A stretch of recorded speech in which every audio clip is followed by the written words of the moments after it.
शांति।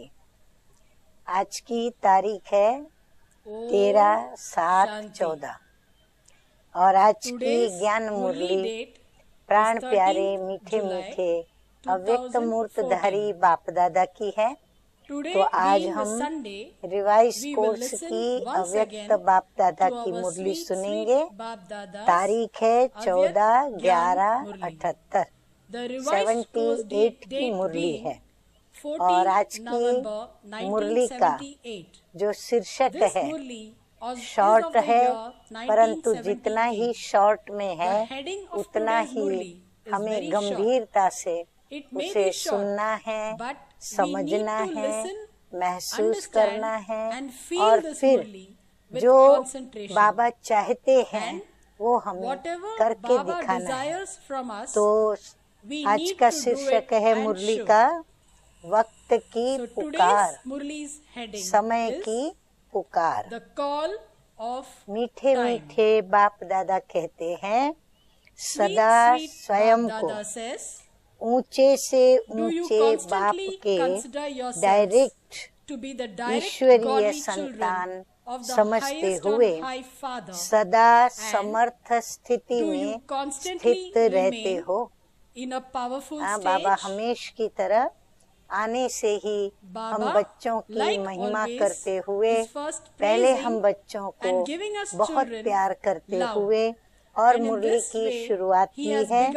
तो मीठे मीठे बाप दादा कहते हैं जैसे बाप सदा समर्थ है वैसे बाप समान समर्थ बने हो।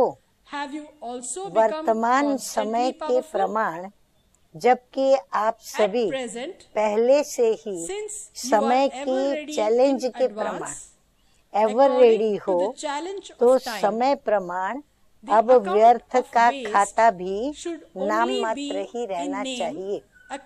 बाबा कहते जैसे समय प्रमाण आप सब एवर रेडी हो गए हो, क्योंकि आपने समय को भी चैलेंज दी है कि हम इतने समय में इस विश्व का परिवर्तन करेंगे, अर्थात पुरानी दुनिया से नई दुनिया राम राज्य को लाकर ही छोड़ेंगे। तो जैसे समय की चैलेंज के प्रमाण हमने एवर रेडी होकर के और फिर अपना पुरुषार्थ भी तेज रखते हुए करके दिखाया है। तो बाबा कहते हैं ऐसे ही अब व्यर्थ का जो खाता है वो भी नाम मात्र ही रहना चाहिए। जैसे कहावत है कि आटे में नमक समान।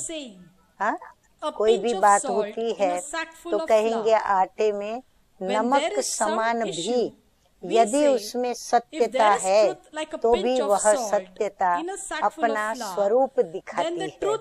तो बाबा कहते हैं कहावत है जैसे आटे में नमक समान।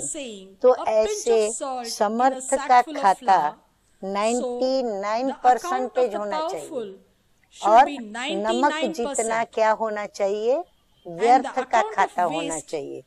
तभी भविष्य नई दुनिया के लिए 100% सतो प्रधान राज्य के अधिकारी बन सकेंगे।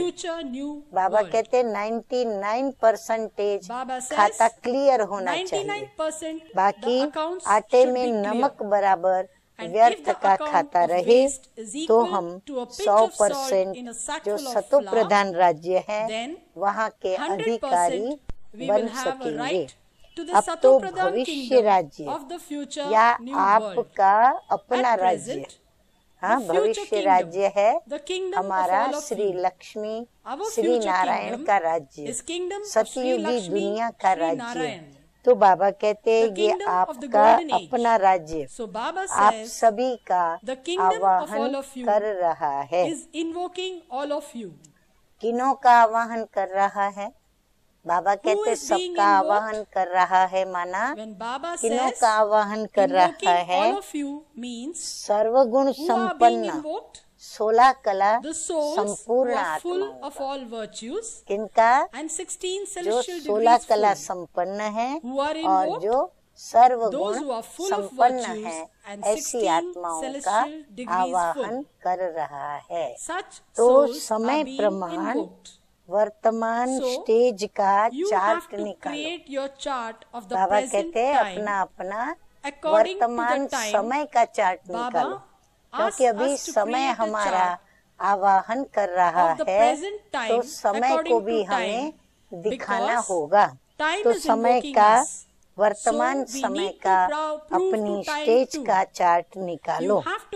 समर्थ कितना और व्यर्थ कितना, अपनी जो अवस्था बनाते हैं तो उसमें व्यर्थ कितना हम कर रहे हैं और समर्थ हमारा कितना जमा हो रहा है, वो देखना है। संकल्प और समय दोनों का चार्ट रखो। बाबा ने जैसे हमें कहा पहले भी कि मनसा में संकल्पों का भी चार्ट रखो, संकल्पों की भी दिनचर्या और मनसा की भी दिनचर्या हमें बनानी है और अपना चार्ट रखना है। ऐसे ही बाबा कहते हैं समय का भी चार्ट रखो कि किस समय कैसे हमको अपने पुरुषार्थ के द्वारा यथार्थ या तो समर्थ संकल्पों को करके और समय के अंदर ही पूरा करना है। सारे दिन की दिनचर्या में कौन सा खाता ज्यादा होता है, व्यर्थ का ज्यादा होता है या समर्थ का ज्यादा होता है, ये हमें चार्ट में नोट करना है। अगर अब तक भी व्यर्थ का खाता 50 या 60% है, तो ऐसे रिजल्ट वाले को कौन से समय के राज्य अधिकारी कहेंगे? बाबा कहते हैं अगर हम अपनी चेकिंग करते हैं और हमें यदि अपना व्यर्थ का खाता 50 या 60% दिखाई पड़ता है, तो ऐसी रिजल्ट वाले को बाबा कहते हैं आप ही सोचो कि कौन से समय के वो राज्य अधिकारी कहलाएंगे। क्या सतयुग के कहलाएंगे, क्या त्रेता युग के कहलाएंगे? नेचुरली आधा समय है सतयुग त्रेता और आधा समय है द्वापर कलयुग, तो 50% इस तरफ आ गया और 50% के ऊपर फिर द्वापर युग की शुरुआत हो जाती है। तो हमें सोचना चाहिए क्या सतयुग के पहले राज्य के या सतयुग के मध्यकाल के या त्रेता के आदिकाल के? बाबा कहते सोच लो कि कहाँ तक पहुँचे। आदिकाल के विश्व अधिकारी तो वही बन सकते जिन आत्माओं का वर्तमान समय, संकल्प और समय पर अधिकार। बाबा कहते हैं आदि में सतयुग की आदिकाल में माना सतयुग के अंदर विश्व अधिकारी वही आत्मा बाबा कहती है बनेंगे जो आत्माएं वर्तमान समय अपने संकल्प और समय के ऊपर भी अधिकार रखते हैं। ऐसी अधिकारी आत्माएं ही विश्व की आत्माओं के द्वारा सतो प्रधान आदिकाल में सर्व का सत्कार प्राप्त कर सकती हैं। बाबा कहते हैं संकल्प भी उसके ऊपर भी हमारा अधिकार, अर्थात हम संकल्प को जितना कहें, जैसे कहें, जब कहें, तो उनके ऊपर हमारा राज्य हो, माना हमारे ऑर्डर में संकल्प चले। उसी प्रकार समय को भी हम जैसा लाना चाहें, जिस समय जो कार्य करना चाहें, वो कार्य हम उस समय कर सके और उस समय को हम अपने साथ और अपने पास रख सके और उसके ऊपर भी हमारा अधिकार हो। जैसे समय को हम चलाएं, समय हमको न चलाए। तो बाबा कहते हैं कि संकल्प और समय के ऊपर यदि हमारा अधिकार है तो सतयुग यानी नई दुनिया के आदि काल की सतो प्रधान आत्माएं जो हैं वो सब क्या करेंगी, हमारा सत्कार करेंगी, तो उनको सत्कार प्राप्त होगा। फिर आगे बाबा कहते हैं पहले स्वराज्य है, फिर है विश्व का राज्य। जहाँ अधिकार की बात आती है संकल्प पर, समय पर, तो उनका कनेक्शन पहले स्व के साथ हो गया। तो बाबा कहते हैं पहले स्व के ऊपर हमारा राज्य होना चाहिए, मनसा के संकल्पों पर, बुद्धि के निर्णय के ऊपर और संस्कारों पर, आदतों के ऊपर। हम जो चाहें, जैसे चाहें वैसे चलें और चलाएं, ऐसे ही समय को भी। तो पहले स्वराज्य, फिर बाबा कहते हैं विश्व का राज्य, यानी जो स्वराज्य अधिकारी बनेगा वही विश्व राज्य अधिकारी बनेगा। जो स्वराज्य नहीं कर सकते वह विश्व के राज्य के भी अधिकारी नहीं बन सकते। इसीलिए अभी अपने आप को चेक करो कि हम समय के गुलाम हैं या समय हमारा गुलाम है। हम संकल्पों के अधीन हैं या संकल्प हमारे अधीन है। तो बाबा कहते हैं अपने आप को चेक करो, अंतर्मुखी बन स्वचिंतन में रहो। स्वचिंतन में रहेंगे और वो भी कैसे, अंतर्मुखता में रह करके। बाहर मुखता में हम ये सब बातों को चेक नहीं कर पाएंगे। तो चेकिंग के लिए अंतर्मुखी बनना, यानी एकांतवासी बन करके एक बाबा को याद करना बहुत आवश्यक हो जाता है। और फिर स्वचिंतन करना, स्वयं के चार्ट पर चिंतन करना। जब ऐसे करेंगे तो हमें पता चलेगा कि मैं स्वराज्य अधिकारी हूँ या विश्व राज्य अधिकारी बनी हूँ।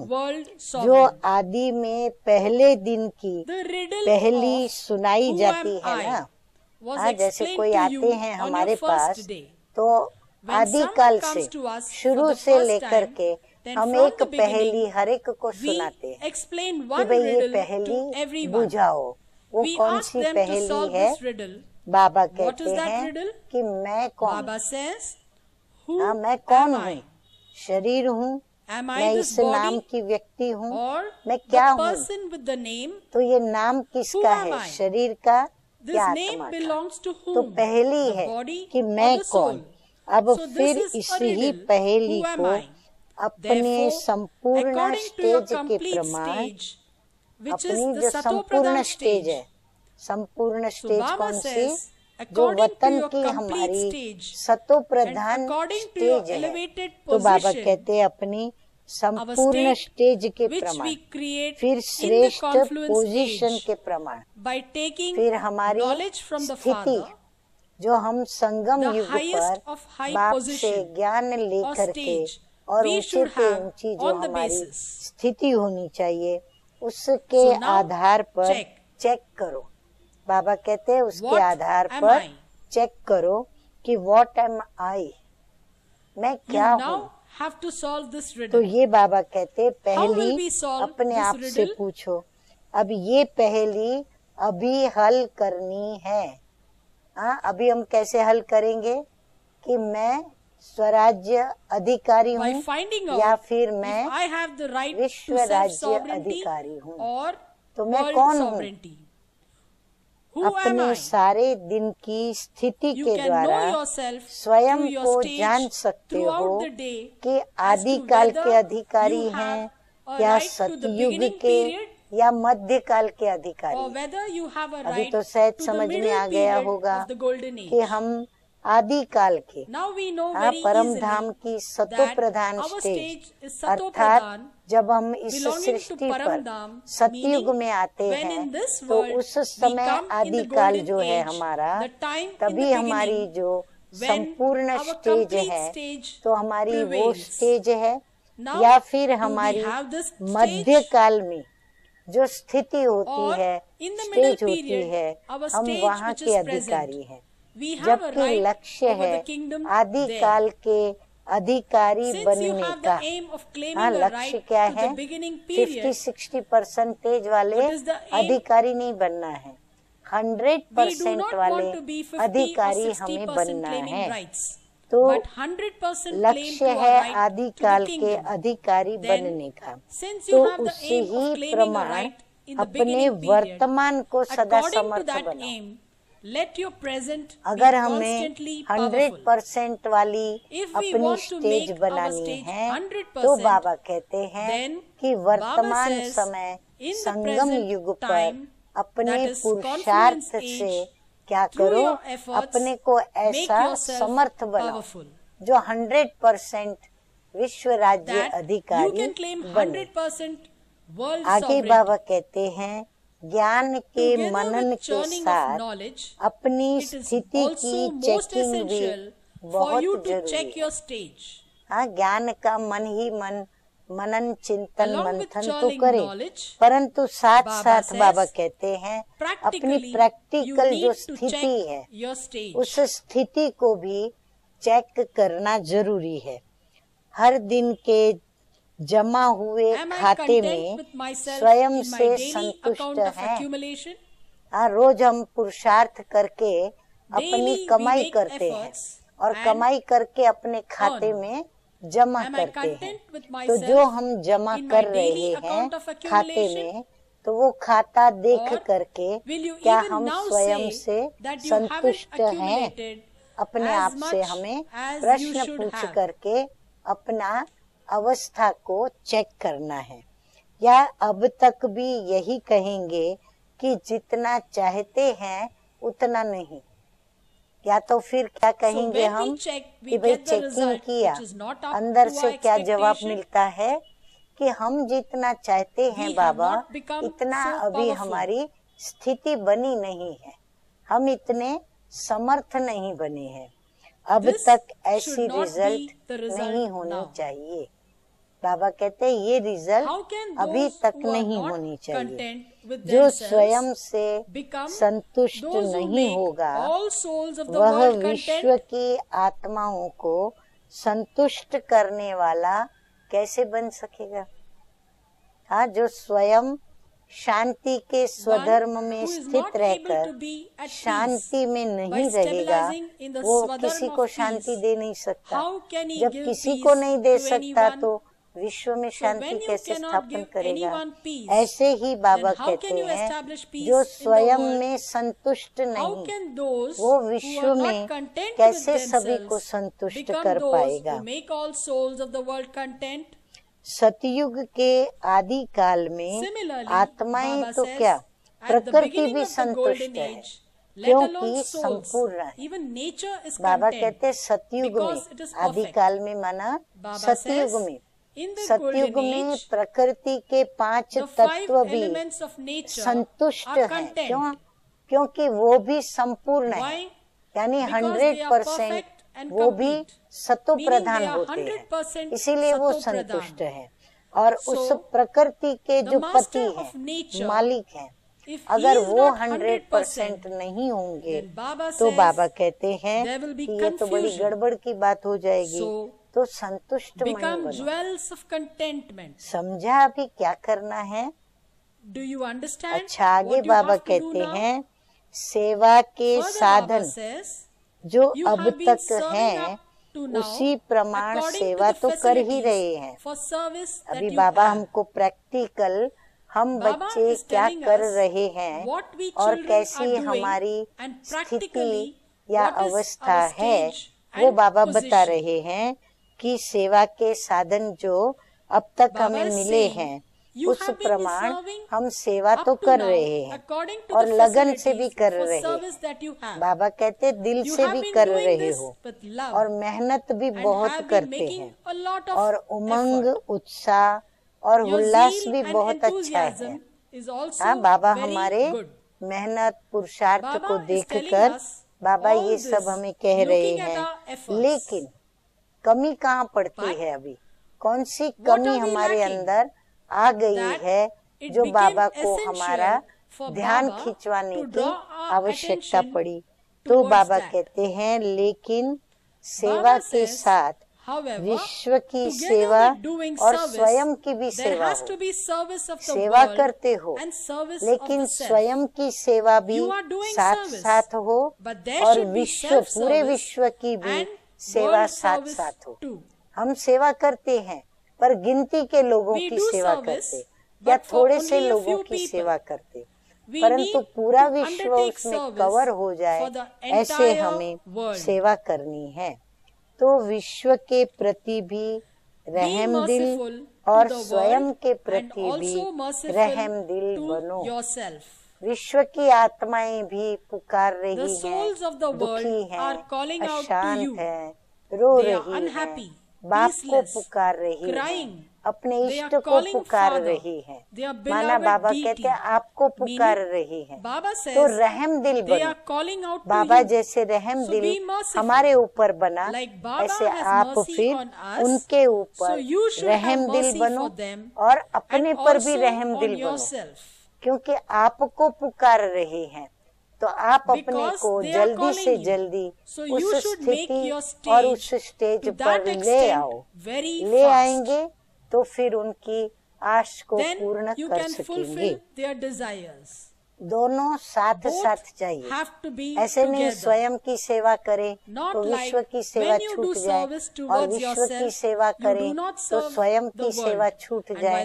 बाबा कहते हैं ऐसा नहीं, स्वयं की भी सेवा करो और साथ साथ विश्व की भी सेवा होनी चाहिए। समय का इंतजार नहीं करना है कि तब तक हम संपन्न हो ही जाएंगे। हम बच्चे क्या सोचते हैं कि अभी समय तो पड़ा है ना, तब तक हम अपने को चलाएंगे, फिर जब समय नजदीक आएगा हम भी तीव्र पुरुषार्थ करेंगे और हम संपन्न तो हो ही जाएंगे। तो हम अभी क्यों तीव्र पुरुषार्थ करें, अभी थोड़ा जैसे चलते हैं वैसे चले, अंत में हम सभी मेकअप कर लेंगे।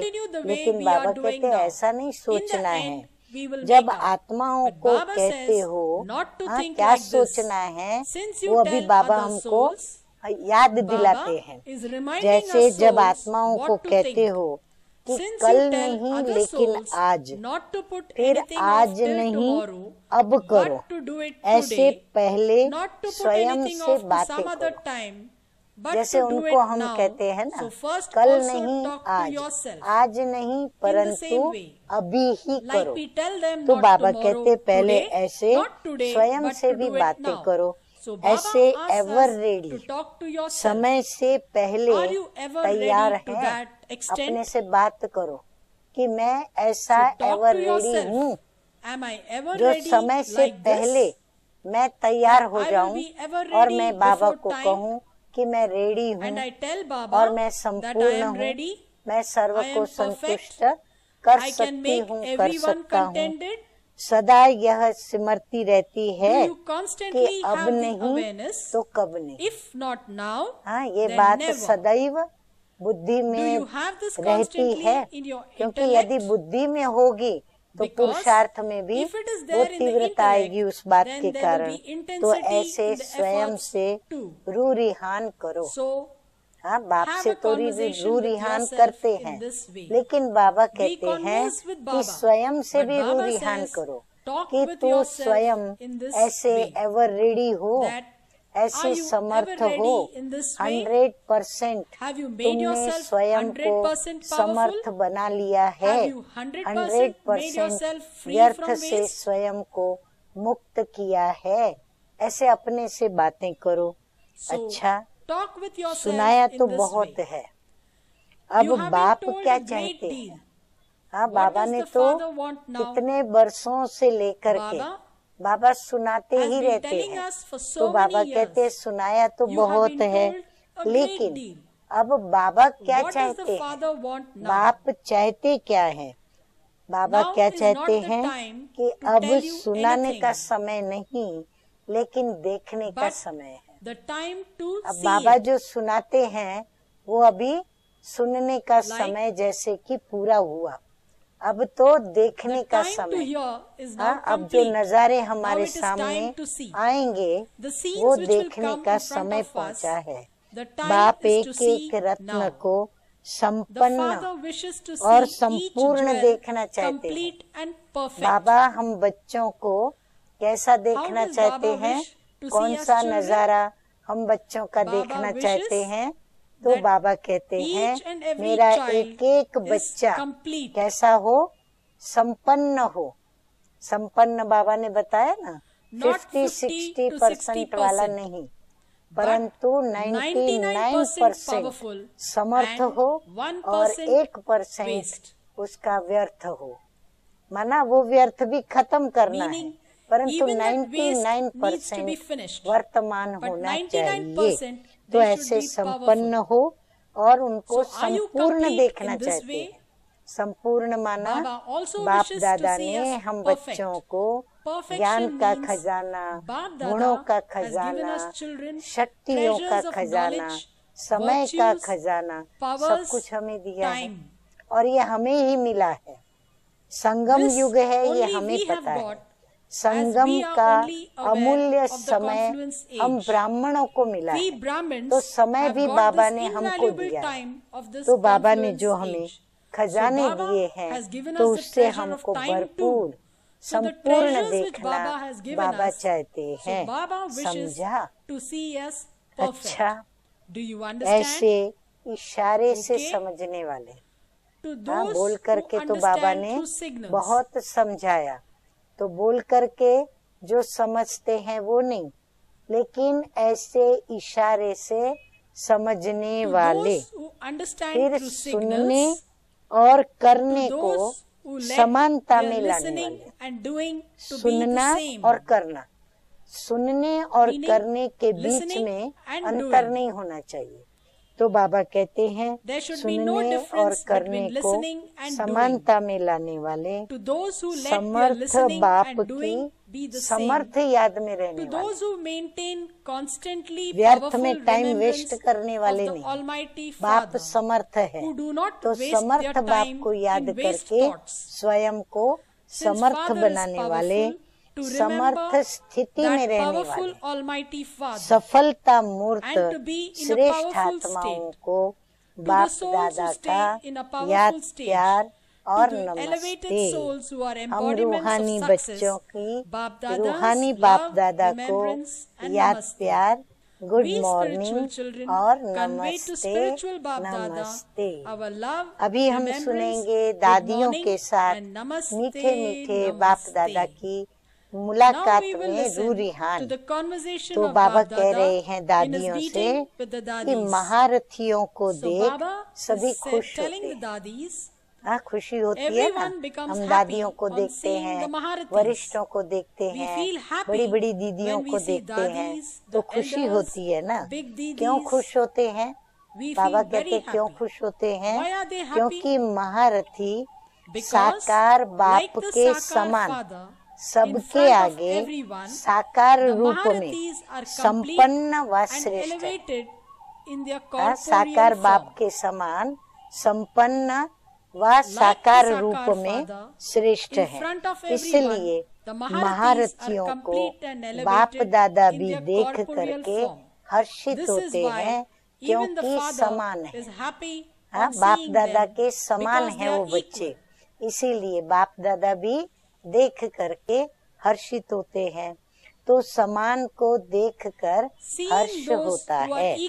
संगम पर ही बाप बच्चों को सेवा के तख्त नशीन बनाते हैं। सेवा के लिए भी तो तख्त चाहिए, तो वो तख्त हमें बाप के द्वारा मिलता है। तो तख्त नशीन सेवा के लिए बाबा बनाते। तो ये संगम युग की रस्म अपने हाथों से भविष्य में भी तख्त नशीन बनाएंगे। हम जैसे अभी तख्त नशीन सेवा में बनते हैं, ऐसे माना जिम्मेवारी लेकर के सेवा करते हैं, तो भविष्य में भी बाबा कहते हैं तख्त नशीन बनेंगे और फिर बनाएंगे। स्वयं गुप्त रूप में तख्त नशीन बच्चों को देखते भी हैं। हाँ, बाप दादा जो ऐसे तख्त नशीन बच्चे हैं, उनको गुप्त रूप में बाबा देख भी रहे हैं। फिर बाबा कहते हैं सहयोगी भी हैं, और ऐसे गुप्त तख्त नशीन बच्चों के बाप दादा सहयोगी भी हैं, लेकिन प्रैक्टिकल तख्त नशीन बच्चों को ही बनाते हैं। बाप दादा भले गुप्त है, लेकिन तख्त पर किनको बिठाया है? सेवा के बच्चों को ही बिठाया है। तो ये रस्म अभी से आरंभ होती है। सेवा तो गुप्त में बाप दादा सहयोग दे के कर रहे हैं।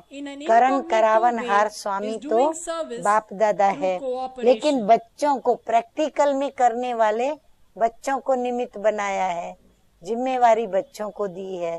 तो इसीलिए बाबा कहते हैं ये रस्म अभी से आरंभ होती है। करण करावन हार है तो करण हार का भी पाठ बजाया, और अभी करावन हार का भी पाठ बजा रहे हैं। बाप का तख्त होने के कारण तख्त नशीन होने में बोझ अनुभव नहीं होता। बाप के तख्त पर बैठे हैं तो इसीलिए क्या होता है, बोझ का अनुभव नहीं होता, क्योंकि बाप का तख्त है ना, और बाप ने स्वयं तख्त नशीन बनाया। हाँ, हर बात में हम क्या कहते हैं, बाबा कराते हैं। बाबा तख्त पर जिम्मेवारी देकर जो बाबा को कराना है, हम निमित्त बन के करते हैं और बाबा करा रहे हैं। तो हम निमित्त बन के करते हैं तो कोई बोझ नहीं लगता, क्योंकि कार्य किसका है? बाबा का है। कराता कौन है? बाबा कराता है। और हम करते हैं तो भी कौन कराता है? बाबा कराते हैं। तो इस निमित्त बनने का तख्त कितना सहज है। तख्त की विशेषता है कि इस तख्त में ही विशेष जादू भरा हुआ है। हाँ, जादू से लोग डरते हैं, भाई ब्रह्मा कुमारियों के पास जादू है। तो बाबा कहते हैं ये तख्त में ही जादू भरा हुआ है। जो मुश्किल सेकंड में क्या हो जाती है, सहज हो जाती है। इस निमित्त बनने का तख्त समय प्रमाण और ड्रामा प्रमाण सर्वश्रेष्ठ तख्त और अति सफलता संपन्न ये तख्त गाया हुआ है।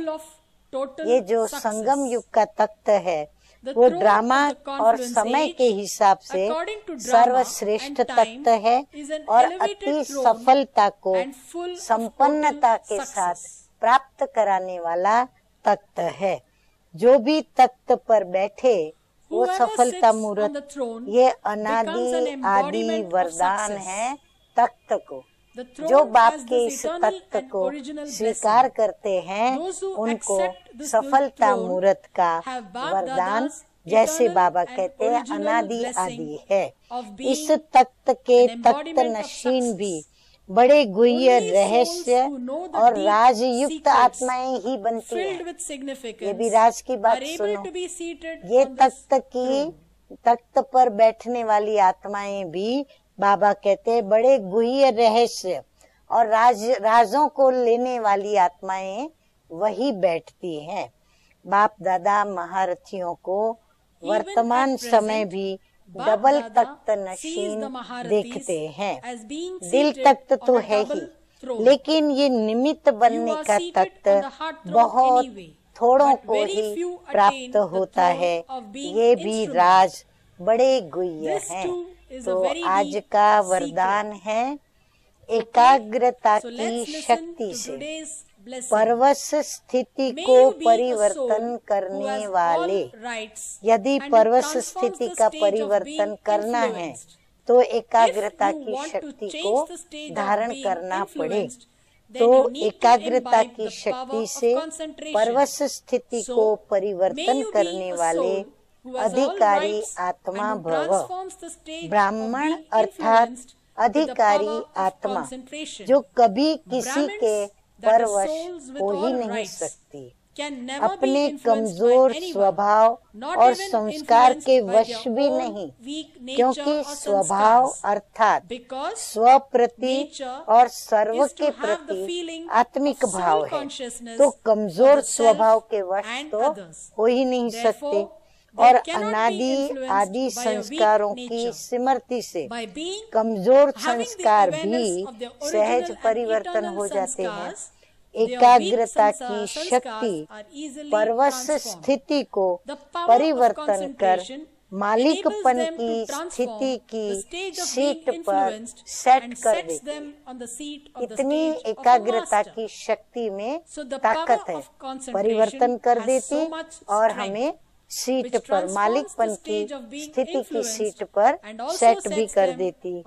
स्लोगन है आज का, ज्ञान मूर्त और गुण मूर्त दोनों के बैलेंस से।